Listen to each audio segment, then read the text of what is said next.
Nah disitulah Hizbut Tahrir Indonesia itu sebenarnya berperan aktif untuk mewujudkan itu Ya, yang gitu. tergambar dari jalan seperti itu kan kudeta, Ustaz. Apakah ini berarti kudeta? Eee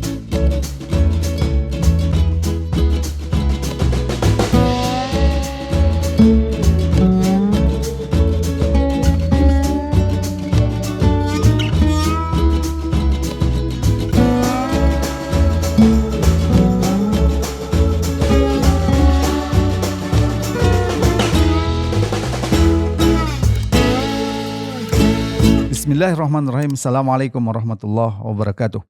Pemirsa yang dirahmati Allah Subhanahu wa taala, kembali kita bertemu dalam program Fokus to the Point.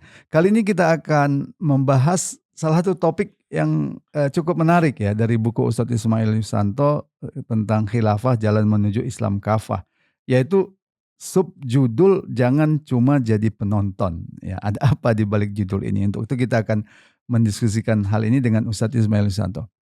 Assalamualaikum Ustadz. Waalaikumsalam warahmatullahi Dalam buku ini saya tertarik dengan subjudul jangan cuma jadi penonton. Ya, ini Iya, dalam Liko Sawal HTI 15 September, tidak tahu tahun berapa ya, tidak disebut di sini ya. iya, Itu ada lebih kurang 150 ulama, buya dan ustadz dari berbagai kota di Sumatera Barat. Ya, pertanyaannya yang muncul di sini, kenapa HTI hanya seperti penonton dari sebuah pertandingan? Kenapa HTI tidak ikut bermain? Ya, ini ditanyakan oleh para peserta. Ini kaitannya dengan eh, ke, terkait dengan pemilu juga ini, Ustaz. iya. Bagaimana Ustadz Ismail menjawab hal ini? Iya, memang sering, hal itu ditanyakan atau dituduhkan kepada Hizbut Tahrir Indonesia pada waktu itu, termasuk pada forum pada waktu itu, bahwa, HTI itu sering dianggapnya sebagai sekedar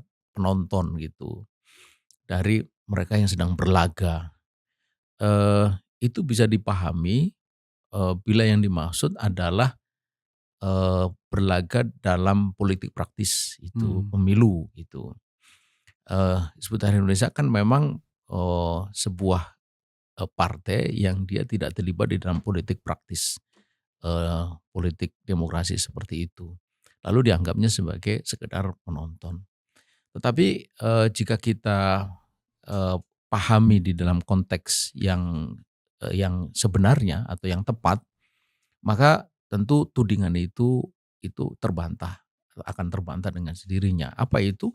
Bahwa, politik yang dilakukan oleh Hizbut Tahrir Indonesia itu adalah politik dakwah atau dakwah politik gitu. Dakwah politik itu, pada intinya itu yang pertama adalah bagaimana, bagaimana berdakwah di tengah umat, menyampaikan ide Islam, membantah ide yang bertentangan dengan Islam hingga muncul di tengah-tengah umat itu kesadaran politik Islam gitu. Kesadaran politik Islam itu apa? Kesadaran pada diri umat di mana dia merasa bahwa dia tidak boleh diatur kecuali dengan Islam saja. Jika itu yang dimaksud, eee, laga ya atau kegiatan, maka jelas bahwa Hizbut Tahrir tidak hanya menjadi penonton, bahkan dia menjadi juga pelaku, bahkan pelaku utama. Hizbut Tahrir itu melakukan banyak sekali kegiatan, mulai dari, diskusi, seminar, kemudian, konferensi, muktamar pada level, kota, provinsi, bahkan juga level nasional seperti konferensi khilafah internasional, muktamar khilafah, kemudian rapat pawai akbar dan sebagainya, yang pada intinya adalah memunculkan kesadaran politik Islam tadi itu, gitu. Nah, jadi jelas bahwa dari situ tidak bisa dikatakan bahwa Hizbut Tahrir Indonesia itu adalah, eee, sekedar penonton gitu. Ya, kalau kita bicara politik kan tidak Iya, bisa dilepaskan dari kekuasaan kan iya, begitu, Ustaz. Karena untuk, bisa menerapkan tujuan-tujuan politik iya, itu tentu butuh kekuasaan termasuk iya, bagaimana mengatur, mengurus iya, umat ini. mmm, Eee, yang tergambar di tengah-tengah masyarakat itu kan untuk mendapatkan kekuasaan, mhm, tentu itu bukan tujuan ya, iya, adalah pemilu kan. iya, Sementara bagaimana hubungan dakwah dengan kekuasaan itu kan iya, tidak tergambar. iya, Bagaimana Ustadz Ismail dengan mudah menjelaskan gitu? iya, jelas bahwa kekuasaan itu mutlak diperlukan untuk penerapan, syariah Islam. subjek dari syariat Islam itu kan individu, kelompok, dan negara gitu. Dan negara itu kapan eee, bisa melakukan penerapan syariat Islam ketika negara itu memang didirikan atau ditegakkan untuk penerapan syariah itu. Disitulah pentingnya kekuasaan itu. Nah, betul bahwa memang kekuasaan dalam konteks ya sering saya sebut sebagai konstitusional formal itu didapat melalui, pemilu gitu. Tetapi kita juga mesti menyadari bahwa, pemilu yang ada eee, itu tidak pernah didesain untuk terjadinya sebuah perubahan besar. Apalagi kemudian di dalam perubahan besar itu dimungkinkan, terjadinya penerapan syariah secara kafah. Kan di dalam ininya kan sudah jelas itu. Nah, karena itulah maka penting bagi kita itu untuk melihat kalau kita sering katakan itu jalan lain gitu. Nah, jalan lain itulah yang sebenarnya juga pernah terjadi di negeri kita. Seperti berubahnya dari kekuasaan Orde Lama kepada Orde Baru. Itu kan tidak melalui pemilu. Begitu juga dengan Baru kepada Orde Reformasi itu tidak melalui pemilu gitu. Itu yang sering saya sebut dengan konstitusional non formal gitu. Artinya, perubahan-perubahan besar itu yang juga harus dihela gitu. Yang itu basisnya apa? Basisnya ada 2. Yang pertama adalah kesadaran umat, kesadaran rakyat atau masyarakat. Nah, karena itu maka jika kita menginginkan perubahan yang besar, ke arah Islam, kesadaran itulah yang paling penting harus ditanamkan gitu.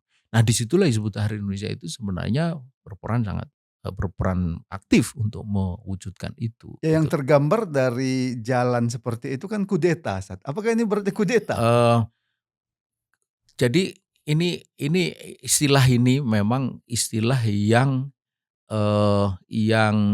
kontroversial pasti gitu.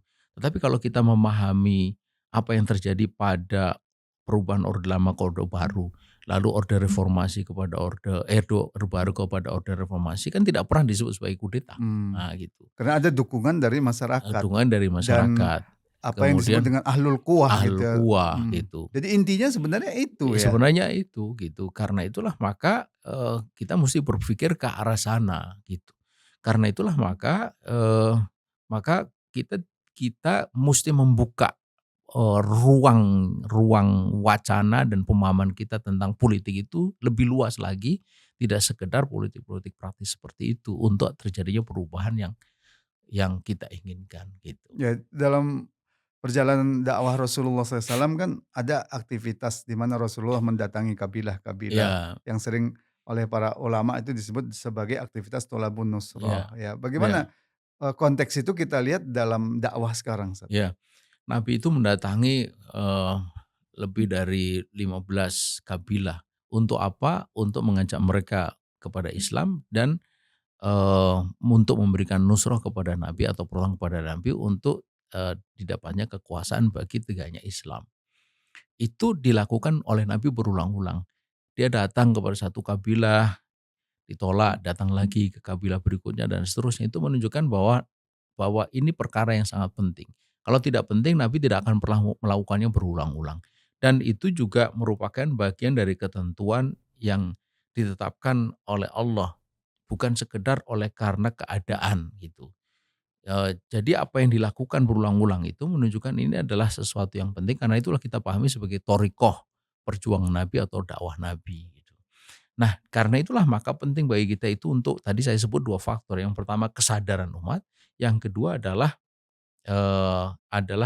dukungan dari apa yang disebut ahlul quwah itu atau ahlul sutoh. Mereka yang memiliki kekuatan dan mereka yang memiliki kekuasaan. Dakwah itu mesti menyentuh kepada mereka gitu, untuk mereka kemudian me juga juga memiliki kesadaran, yaitu kesadaran Islam sedemikian sehingga ketika bertemu dengan kesadaran yang ada berkembang di tengah masyarakat, maka 2 kekuatan itu akan memungkinkan terjadi perubahan Ya, gitu. terakhir Ustadz, jalan pemilu dalam sistem demokrasi itu kan Mhm, dianggap jalan yang paling aman ya, iya, tanpa darah gitu ya. iya, Sementara jalan-jalan di luar itu sering dianggap berdarah-darah. iya. Bagaimana kita memastikan dakwah seperti yang dilakukan oleh Mhm, Rasulullah ya dengan mhm, Thalabun Nusrah itu sampai kemudian mendapatkan kekuasaan itu tidak berdarah-darah iya. seperti yang dikhawatirkan banyak pihak. Iya, eee, memang ini kita belum punya presiden ya. Umat Islam itu hidup tanpa imam atau tanpa khalifah itu kan baru kali ini. Sebelumnya itu selalu ada. Itulah kenapa para sahabat dulu itu bersepakat atau ijma, untuk menunda penguburan, jenazah Nabi sampai sekian hari, 3 hari 2 malam untuk sampai terpilihnya pengganti Nabi, Khalifatur Rasulillah, dialah Sayyidina Abu Bakar itu. Nah jadi, dari sini kita bisa melihat betapa pentingnya, kepemimpinan dan ini hari tidak ada. Karena itulah memang kita tidak punya presiden, bagaimana memunculkan kembali pemimpin di tengah-tengah kelangkaan kepemimpinan sudah sekian lama itu. Kalau kita membaca sirah berkenaan dengan soal itu kan tidak ada, apa yang disebut dengan kudeta atau kemudian semacam revolusi pemberontakan gitu. Karena dia mempertemukan antara 2 kesadaran, kesadaran kolektif di tengah-tengah umat dan kesadaran elit, khususnya para, mereka-mereka yang memiliki kekuasaan dan kekuatan itu gitu. Itu satu. Kemudian yang kedua, betul bahwa tampaknya demokrasi itu sebagai jalan yang paling rasional. Tetapi ingat bahwa pada faktanya, jalan jalan demokrasi itu adalah jalan sempit yang tidak memberikan ruang lebar bagi Islam, gitu. Ini dari segi fakta ya, sebagaimana kita bisa lihat apa yang terjadi di Aljazair. FIS menang pemilu, sangat telak lebih dari 80%, tapi kemudian dibatalkan kemenangannya, bahkan kemudian dia ditetapkan sebagai partai terlarang. Nah, di mana itu demokrasi? Padahal dia sudah mengikuti jalan apa yang sudah ditetapkan. Kemudian terjadi juga pada Ikhwan Muslimin di Mesir itu. Termasuk Pada Hamas ya, Hamas itu kan dalam Hama pemilu Hamas juga tidak diakui menang tapi tidak diakui diakui oleh kemenangannya. heeh. Bahkan kemudian Muhammad Mursi yang, dia baru menjabat sekian lamanya, belum lama kemudian digulingkan dan atas dukungan barat dan barat, sampai sekarang tidak pernah, jangan lagi menyebut itu sebagai kudeta pun tidak, gitu. Padahal dia menang secara demokratis, karena tudingannya bahwa ini terlalu Islam. Nah, karena itulah maka kita bisa melihat bahwa ini tergantung kita ini sebenarnya mau memperjuangkan apa. Kalau sekedar kekuasaan titik, mungkin ya, tetapi kan kita tentu menginginkan kekuasaan Islam gitu. Jadi bukan orang Islam yang di situ, tapi Islamnya yang ikut serta di dalam kekuasaan itu. Artinya bahwa kemudian masyarakat dan negara diatur dengan aturan Islam. Nah, disitulah maka kita bisa melihat bahwa, demokrasi itu memberikan jalan sempit bagi Islam. Islam yang tipis-tipis mungkin masih bisa, tapi begitu tampak Islam yang, sedikit kental atau, tebal, maka demokrasi itu seperti menutup gitu. Iya, terima Dan kasih Ustaz Ismail. Pemirsa, demikian tadi diskusi kita dengan Ustadz Ismail terkait dengan pertanyaan ya, jangan cuma jadi penonton. Ustadz Ismail menawarkan suatu cara berpikir outbox ya, di luar dari apa yang ada sekarang ini. Bahwa kalau kita bicara politik artinya mengurus urusan rakyat tentu terkait kekuasaan, itu sesungguhnya bisa diperoleh dengan dua hal, kesadaran masyarakat dan dukungan ahlul quwah. Di dalamnya ada muhasabah lil hukam, mengkoreksi penguasa, membina masyarakat, melakukan pendidikan politik. Itu semua adalah aktivitas politik ya. Dan terlibat dalam aktivitas itu tentu bukan sebagai penonton tapi pemain. Semoga bermanfaat. Assalamualaikum warahmatullahi wabarakatuh. Waalaikumsalam.